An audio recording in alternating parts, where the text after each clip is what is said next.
Good morning, students. Today we are going to start a new chapter. This chapter deals with the history portion of your subject, that is social studies. So today we are going to read about Ashok the Great. This is chapter 21 from your book, and this chapter is about a king named Ashok. Let us begin with the chapter. Look at this picture. It shows the lion capital. So which picture is being talked about? This picture here on the right hand side of your book. This picture is the picture of the lion capital. So this is the lion capital. Where have you seen something like it? The national emblem of India, which we see on our money, passports and government papers, is based on this capital. So this national emblem of our country, this is the national emblem of our country, and this you have seen on the money. Every note that we have, each note has this printed on it. It is based on this capital. The lion capital was part of a huge pillar built by a king named Ashok. So you see this national emblem, okay, this is not just this much. It is attached to a pillar. It's a part of a huge pillar that was built by Ashok. And today we are going to study about Ashok and the important role he played in our history.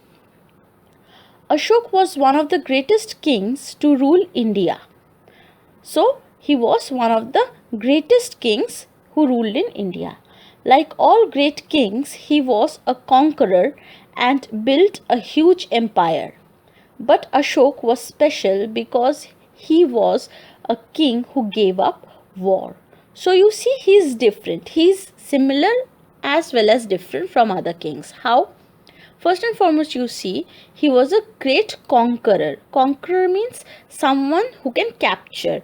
Okay, so he went around the different parts of the world, particularly those places near about India, because this is a long time back. Okay, like in a previous section we had read about Buddha, Lord Buddha. Okay, so this is sometime after Lord Buddha. So still it is many years ago. So during that time he went around different places in India and surrounding India, and he conquered, that means he captured and built a huge empire. That means he built a huge kingdom. This is why he was a great king. And along with that, something was special about him. What was special? He was a king who gave up war. So you see, among kings, it is a very common thing to fight wars. Okay, what kings do that? They fight wars, and the king who wins captures the kingdom of the king who loses. Similarly, Ashoka also used to fight many wars, and he used to capture many places and bring them under his control. But something happened due to which he decided to give up war. So this is very important about Ashoka. This is like an introduction. Now let us talk about Ashoka's family. We are going to see his family history. Ashoka's grandfather Chandragupta Maurya ruled over a large kingdom called Magad more than 2000 years ago. So you see, Lord Buddha, he was born about 2500 years ago, and this is 500 years after that. So it is 2000 years ago that Chandragupta Maurya built the large kingdom that is known as Magad. The capital of Magad was Pataliputra, that is present day Patna. Chandragupta Maurya was the first Indian king who built an empire. After him, his son Bindusar became the king. Ashoka was Bindusar's son. So you see, the first king, okay, so the first most important king who built an empire was Chandragupta Maurya, and he was Ashok's grandfather. So Chandragupta Maurya 2000 years ago built the large kingdom of Magad. Okay, he captured the places and conquered them, and that gave rise to the kingdom that was called Magad, and the capital of Magad was Pataliputra. You see, the capital of India. Okay, imagine if India is a kingdom, then its capital is Delhi, right? So similarly, Magad, the kingdom of Chandragupta Maurya, had a capital, the name of which was Pataliputra, and today it is known as Patna. So the city of Patna is a past Pataliputra. Chandragupta Maurya was the first Indian king who built an empire. So if you are asked a question that who was the first Indian king to build an empire, you will have to say Chandragupta Maurya. After him, his son Bindusar became the king. So Chandragupta Maurya's son was Bindusar, and Bindusar's son was Ashok. So this is the family history. First came Chandragupta Maurya, then there was Bindusar, and then came Ashok. And this chapter is focused on Ashok. So you see, Chandragupta Maurya is also an important king. But we are particularly going to talk about Ashok and his achievements. So this is the part of the family history. Now let's move on to the next part. So this part is about the Kalinga War. This is very important. This particular war was the reason why Ashoka changed. Okay, so let us read this part. A kingdom called Kalinga, present-day Orissa, had refused to bow down to the rulers of Magad. When Ashok became the king, he decided to conquer Kalinga and make it a part of his empire. So you see, Kalinga was another kingdom. Okay, so they had Magad, that was under Ashok, and his father. They had Magad, and there was another kingdom, that was Kalinga, and Kalinga is modern day Orissa.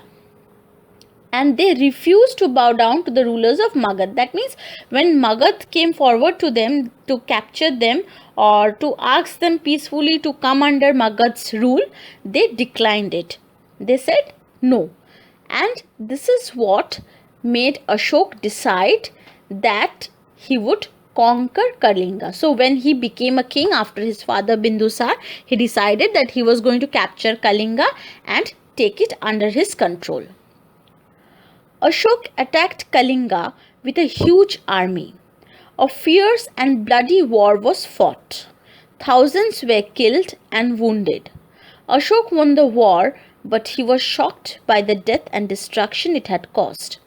He saw women and children crying over the dead bodies of their loved ones. Filled with regret, he decided to give up war forever. So what happened?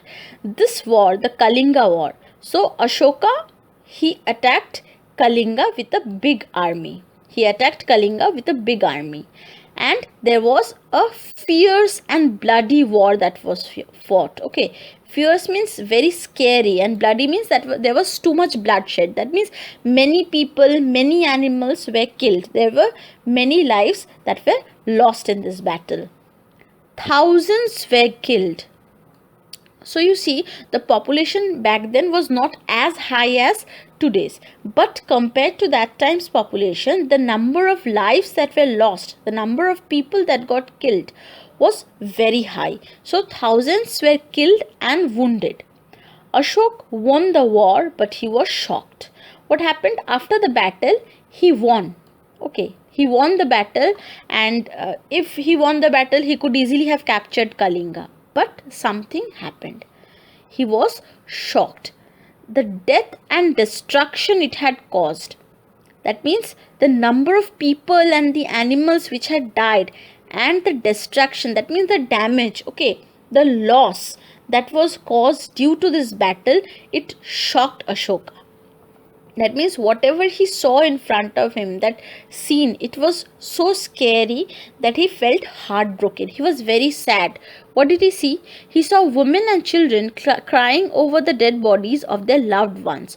So there were women and children who were crying. Men fought in the battles and they died, they were wounded, and their family members, they were all around them and they were crying due to the loss. And this loss, this feeling of loss, it affected Ashok. It filled with regret. Okay, he was filled with regret. He felt sorry. He felt bad for what he had done. He knew that he was the reason of this war just because he wanted to capture Kalinga. Okay, and Kalinga did not want to submit to him. He fought this war. And because of his own reasons, this war caused the loss for so many people. And this caused him to feel sorry. He felt regret. He decided to give up war forever. So, when he saw the sight, this very gruesome sight of this war and the loss these families faced, he felt so sorry that he finally decided that he was not going to fight any more wars. So, you see, in this previous portion, when we had seen about Ashoka, in this previous portion, we saw that it was being said that he was a king who gave up war. And now you know that it was due to this battle of Kalinga that Ashoka had given up war forever. But not only did he give up war, there was a certain number of changes that came along with this giving up of war. Okay, he changed as a person and he took a different path from what he was leading. That portion we will be continuing next day. Today we are going to stop here. We have read about the war, Kalinga war, and the family history of Ashoka. We will stop here, and then from the next day we will continue about the change that occurred in Ashoka and how he changed totally as a king for his people and how he helped the people after this. So that's all for today. Thank you and bye bye.